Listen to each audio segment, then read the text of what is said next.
Hello everybody, good morning. Today I am Prince here. I hope सब आप लोग अच्छे होंगे। तो चलिए आज की क्लास में हम लोग बायो का 5वां नंबर चैप्टर पढ़ेंगे, जिसका नाम है नियंत्रण एवं समन्वय। मैं बायो को चैप्टर नंबर 5 पर स्टार्ट करने से पहले मैं कुछ और इस चैनल के बारे में जानकारी दे देना चाहता हूँ, जो कि है 2026 एग्जाम टॉपर, यानी 2026 एग्जाम टॉपर। यानी कहने का मतलब यहाँ पर यह इस वर्ड लिखने का मतलब है कि आप लोग जो भी 10th क्लास का स्टूडेंट है, आप लोग जो भी 10th क्लास के स्टूडेंट यानी बच्चे हैं, यानी मेरे छोटे भाइयों एंड बहनों, आप लोग इस चैनल से जुड़ के अपना MBBI क्वेश्चन प्राप्त कर सकते हैं और अपने बोर्ड के एग्जाम में बेहतर अंक प्राप्त कर सकते हैं। तो आप लोग टारगेट स्टडी बोर्ड को सब्सक्राइब कर लीजिए यूट्यूब पर जाकर, और जो भी डाउट है इस नंबर पर आप लोग कॉल कर लीजिए, जिसका नंबर है 62 035 66 958। आप लोग डायल करके आप लोग व्हाट्सएप में मैसेज भी कर सकते हैं, और व्हाट्सएप चैनल का नंबर भी यही है। तो चलिए हम लोग, हाँ एक और बात है, यहाँ पर 2 सर पढ़ाते हैं आप लोग का। फर्स्ट टीचर का नाम है प्रिंस सर, जो कि मैं हूँ, और सेकंड टीचर का नाम है प्रकाश सर, जो कि मैथ के टीचर, सिर्फ स्पेशल मैथ का टीचर वो है। प्रकाश सर स्पेशल मैथ का टीचर है, एंड मैं मैथ को छोड़कर all subject Hindi, Sanskrit, science and social science और इंग्लिश ग्रामर, जो कि मैं पढ़ाने वाला हूँ आप लोगों को एग्जाम से पहले।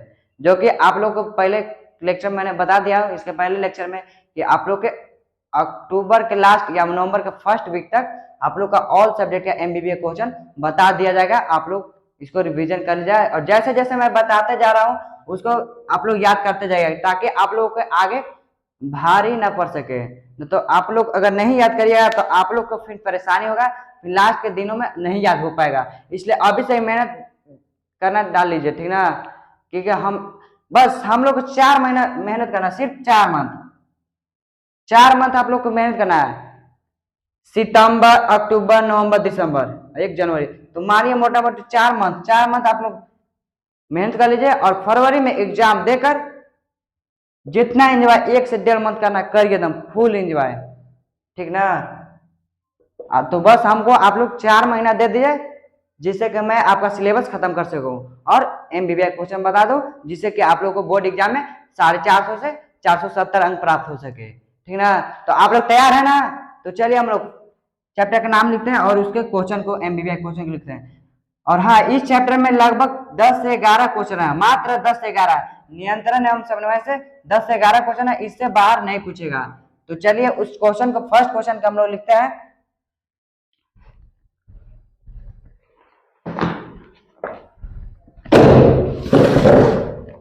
जिसका नाम है हार्मोन क्या है। फर्स्ट क्वेश्चन का नाम है हार्मोन क्या है। क्वेश्चन नंबर 1 का नाम है हार्मोन क्या है, एंड सेकंड क्वेश्चन है प्रकाश का अनुवर्तन क्या है। प्रकाश का अनुवर्तन क्या है, एंड थर्ड क्वेश्चन है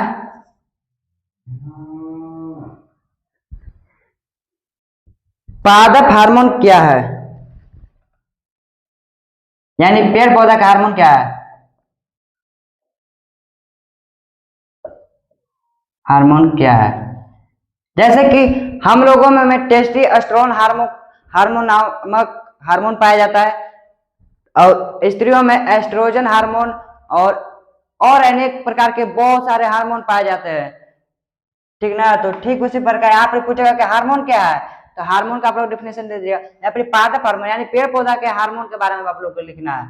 एंड प्रकाश का अनुवर्तन क्या है, और इसमें और क्वेश्चन है कि गुरुत्वानुवर्तन क्या है। 4th नंबर क्वेश्चन है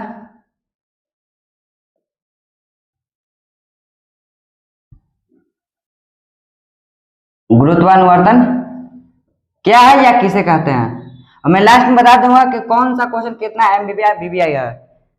तो चलिए और नेक्स्ट क्वेश्चन की ओर हम लोग चलते हैं। तंत्रिका तंत्र का सचित्र वर्णन करें। तंत्रिका तंत्रिका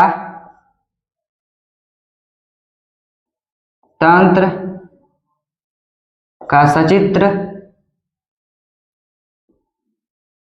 सचित्र वर्णन करें।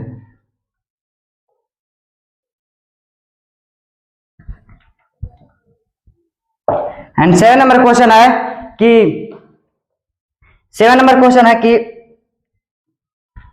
मस्तिष्क का सचित्र वर्णन करें। मस्तिष्क का सचित्र वर्णन करें। एंड 8 नंबर क्वेश्चन है कि पीयूष या पिट्यूटरी ग्रंथि को मास्टर ग्रंथि क्यों कहा जाता है। पीयूष यानी पिट्यूटरी ग्रंथि जो कि मटर के दाने के जैसा आकार होता है इसका। पीयूष या पिट्यूटरी पीयूष या पिट्यूटरी ग्रंथि को मास्टर ग्रंथि क्यों कहा जाता है। और हाँ, ऑब्जेक्टिव में यहाँ पर पूछेगा कि पीयूष ग्रंथि को कौन सा ग्रंथि कहा जाता है। तो पीयूष या पिट्यूटरी ग्रंथि को कौन सा ग्रंथि कहा जाता है, या पीयूष या पिट्यूटरी ग्रंथि को क्या कहा जाता है, तो क्या बोलेंगे, मास्टर ग्रंथि कहा जाता है। यहाँ से 1 नंबर भी सवाल बन जा रहा है और 2 नंबर का भी।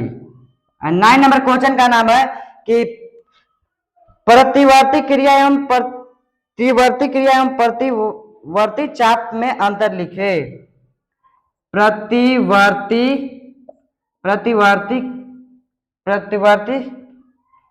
क्रिया, ये क्या है, क्रिया तथा प्रतिवर्ती चाप में अंतर लिखे। क्या चीज, अंतर लिखे। इसमें एक अंतर भी लिख दिया, 2 अंतर ना तो हो जाएगा, आप लोग को फुल मार्क्स मिल जाए। एंड 10 नंबर क्वेश्चन है जो कि है जंतुओं में रासायनिक समन्वय कैसे होता है, जो कि 2020 में क्वेश्चन पूछा हुआ है। जंतुओं में फर्स्ट बार पूछा है, जंतुओं में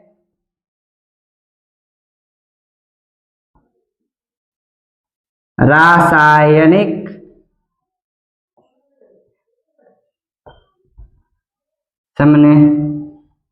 समन्वय कैसे होता है, कैसे होता है। एंड लास्ट नंबर क्वेश्चन है कि मधुमेह से आप क्या समझते हैं। मधुमेह से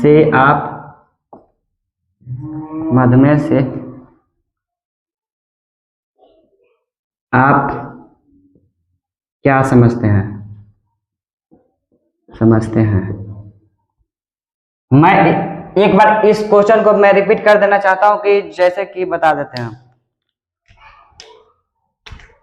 कौन सा क्वेश्चन कितना बीबीआई एमबीबीआई क्वेश्चन है, कौन सा क्वेश्चन 2000 में पूछा है बता देते हैं, ठीक ना। तो आप लोग को मैं बताता हूं कि हार्मोन क्या है, ये बहुत बीबीआई है। हार्मोन और ये क्या चीज है, 80% बीबीआई। कितना परसेंट, 80%। हार्मोन प्रकाश का अनुवर्तन, ये नहीं है, पादप हार्मोन क्या है बताते हैं।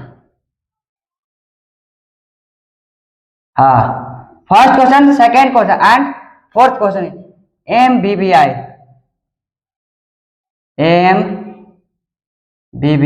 यानी 80% ये बीबीआई क्वेश्चन है। MBBI most very important question. आप लोग को अगर विश्वास नहीं होता, आप लोग क्वेश्चन बैंक से जाकर मिला लीजिएगा कि क्वेश्चन पूछा हुआ है कि नहीं, आप लोग जाकर देख लीजिएगा। एंड 6 नंबर ई है जो वीवीआई सिर्फ है, ये कितना परसेंट, 30%, ये 30% है, जो कि कभी कल पूछ देता है।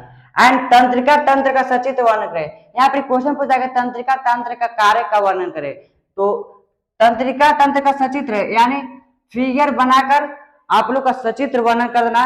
अगर फिगर बनाकर सचित्र वर्णन कर लीजिएगा तो आप लोग को पता ही हो जाएगा कि तंत्रिका तंत्र का कार्य क्या है, आप लोग को फिर पता हो जाएगा। तो आप लोग इस क्वेश्चन को 100% MVI कर लीजिए, इस क्वेश्चन को एकदम 100%, और ये भी 100% है क्योंकि यह मस्तिष्क है बाबू, मस्तिष्क का सचित्र वर्णन करे, यानी इसको लिखना हो कि किससे कौन सा ग्रंथ है, कैसा होता है, कोमल होता है, ठीक है, इसमें कोमल होता है, ये कितना ग्राम का, तो 1400 ग्राम का, कितना ग्राम का होता है, कितना ग्राम का, 1400 ग्राम का, आयतन इसका कितना होता है, 1650 ml लगभग में होता है, 1600 के ml, 1650 ml के आसपास होता है आयतन लगभग में, और ग्राम होता है 1400 ग्राम। श्वेत ये लगभग कोमल होता है और लचीली होता है जो कि मस्तिष्क, इसका चित्र डायग्राम बनाकर और इसके बारे में वर्णन कर देना, ज्यादा नहीं 10-12 लाइन अगर लिख दिया तो हो जाएगा, काम खत्म, 4 नंबर एकदम फुल में फुल। कोई नहीं ऐसा टीचर या एग्जाम नहीं होगा कि जो नंबर आपका काट ले सके, ठीक ना, क्योंकि इसको बारे में मैं जानता हूँ, ठीक ना, जो कि क्वेश्चन बैंक का एते क्वेश्चन एते बना तो आंसर देगा एते को, क्वेश्चन इतना छोटा आंसर देगा इतना बड़ा, तो आप लोग को उतना बड़ा आंसर कभी भी नहीं याद होगा। ऐसा ही एक आध वो 100% में लगभग 1 से 2% बच्चे होंगे जो कि याद कर पाएंगे, ठीक ना, तो उतना बड़ा हम लोग को रखने की जरूरत नहीं है। अगर आप लोग ऑफलाइन या ऑनलाइन कोचिंग में अगर पढ़े होंगे तो आप लोग को पता ही होगा, क्योंकि इतना बड़ा आंसर लिखने से कोई फायदा ना है बाबू, ठीक ना। और नेक्स्ट क्वेश्चन को हम लोग चलता है पीयूष, हाँ ये भी 100% VVI है। पीयूष या पिट्यूटरी ग्रंथि को मास्टर ग्रंथि क्यों कहा जाता है, ये बहुत VVI, बहुत बार क्वेश्चन पूछा है, ये जो 3 क्वेश्चन है बहुत बार क्वेश्चन पूछा है, तीनों को तीनों MVI। ये हो सकता है पीयूष ग्रंथि, ये 2026 के एग्जाम में पूछ सकता है, हम कंफर्म है, ये और ये में से। प्रतिवर्ती क्रिया तथा प्रतिवर्ती चाप में अंतर लिखे, प्रतिवर्ती क्रिया तथा प्रतिवर्ती चाप में अंतर लिखे, जो कि VVI क्वेश्चन है और MVI भी क्वेश्चन है, ये है ना। अगर अंतर आप लोग ले जाए तो आप लोग डेफिनेशन पूछेगा, ये डेफिनेशन ज्यादा पूछता है, अंतर तो नहीं पूछता है, इसका डेफिनेशन पूछता है कि प्रतिवर्ती क्रिया क्या है, प्रतिवर्ती चाप क्या है, दोनों में से एक होने को पूछ देता है, तो आप लोग इसको MVI कर लीजिए, MVI, ठीक ना। एंड जंतुओं में रासायनिक समन्वय कैसे होता है, ये लगभग 2020 के 22 में क्वेश्चन पूछा हुआ है, ये क्वेश्चन, ये जो है 10 नंबर क्वेश्चन, ये 2020 के 22 में क्वेश्चन पूछा है, मधुमेह से आपका समझते ये भी पूछा है, लेकिन ये जो है ना बहुत कम बार पूछा है, बहुत कम बार पूछता है, बहुत कम। ऐसा ही अगर एग्जामिनर का मूड सनक गया तो डाल सकता है, ना तो नहीं डाल सकता है, ठीक है। ये क्वेश्चन VVI नहीं है, कह सकते हैं no VVI, no VVI, VVI ही नहीं है तो MVI की गोली मारिए, ठीक ना। तो आप लोग इतना क्वेश्चन कर लिया, जिसमें से 6 से 7 क्वेश्चन इसमें से बता दिए जो कि MVI है, उसको आप लोग कर लीजिएगा, तो उसको आप लोग कर लीजिएगा, तो आप लोग के लिए ये चैप्टर कंप्लीट हुआ है, जिसका नाम है नियंत्रण एवं समन्वय, नियंत्रण एवं समन्वय, जिसका नाम चैप्टर का नाम था नियंत्रण एवं समन्वय, नियंत्रण एवं समन्वय, चैप्टर 5 था नियंत्रण एवं समन्वय, चैप्टर 5 बायोलॉजी का चैप्टर 5 था नियंत्रण एवं समन्वय। बस इतना क्वेश्चन आप लोग कर ले जाए। बस मैं जाने से पहले एक और बात बता दूं कि 62-035-66-958 पर आप लोग डाउट क्लियर कर सकते हैं, ठीक ना, मैथ का हो चाहे ऑल सब्जेक्ट का, ठीक ना। और टारगेट स्टडी बोर्ड को सपोर्ट कीजिए कि जैसे कि और फैसिलिटी ला सके, जिससे कि नेक्स्ट बार से आप लोग के छोटे भाइयों और बहनों को मैं पढ़ा सकूं स्मार्ट बोर्ड पर। अगर आप लोग अगर सहायता करेंगे तो मैं स्मार्ट बोर्ड ले सकता हूं, ठीक ना। तो प्लीज आप लोग सब्सक्राइब करिए टारगेट स्टडी बोर्ड को, जैसा कि आप लोग जानते हैं कि देखिए मैं इतना गर्मी में भी आप लोग के लिए कंटेंट तैयार कर रहा हूँ, ठीक ना। तो आप लोग मेहनत करिए और ज्यादा से ज्यादा इस क्लास को शेयर करिए, जिससे कि और बच्चों के पास एक क्लास जा सके, ठीक ना। हमारा मकसद यही है कि हमारे बिहार के बच्चों को जो 10,000 पुरस्कार मिलता है ना, 10,000 THOUSAND, जो 10,000 मिलता है रकम है, उसको प्राप्त करवा सकूं, हमारा मकसद यही है। क्योंकि यहाँ पर बाबू सब अमीर घर से नहीं आते। कोई है मान लें कि कह सकते 5% अमीर घर से है, तो अमीर घर से नहीं। अगर अमीर घर से होते तो सीबीएसई बोर्ड से पढ़ते, बिहार बोर्ड से थोड़े ही पढ़ते, वो में सरकारी स्कूल से थोड़े ही पढ़ते, हम लोग सीबीएसई बोर्ड से पढ़ते। तो हम लोग जानते हैं कि कोई लोअर फैमिली से आला, कोई मिडिल फैमिली से, कोई हायर फैमिली, तो हायर को तो गोली मारिए, उन लोग नहीं भी पढ़ेगा तैयो चल जाएगा। जिसको बाप के पास 1 से 1.5 करोड़ पैसा है उसको पढ़ने की जरूरत ही नहीं है, वो बिजनेस करके अपना कर सकता है काम। तो आप लोग गरीब घर से आए तो आप लोग प्लीज आप लोग पढ़िए और मन लगा के, ठीक ना। तो और इस पुरस्कार राशि को प्राप्त करिए, ठीक ना, क्योंकि ये पढ़ाई में आगे आप लोग को मदद कर सकते हैं। पैसा ऐसा पैसा है जो कि आप लोग मदद से, जैसा कि हम फर्स्ट डिवीजन से पास हुए तो मेरा इस बार 10,000 आएगा, जो कि स्कॉलरशिप का मैंने फॉर्म भर चुका हूँ और आएगा, ठीक ना। तो चलिए आज के लिए इतना ही क्लास, आप लोग इस क्लास को शेयर ज्यादा से ज्यादा करिए। चलिए तो जय हिंद, जय भारत।